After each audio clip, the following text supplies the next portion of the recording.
வெள்ளிக்கிழமை 10-12 உன்னை பார்த்தேனே அந்த ராக கால நேரம் எனக்கு நல்ல நேரமே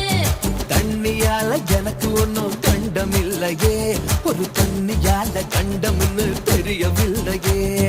ஆத்துக்குள்ள மீன் பிடிக்க நீச்சல் தெரியணும் காதல் கடலுக்குள்ள முத்தெடுக்க பாய்ச்சல் புரியணும் ஐயா சிவப்பாக இருப்பாளே சிவப்பாக சிவப்பாக இருப்பாளே கோவப்படாமா கலரு இந்த கலரு என்ன இழுக்குதம்மா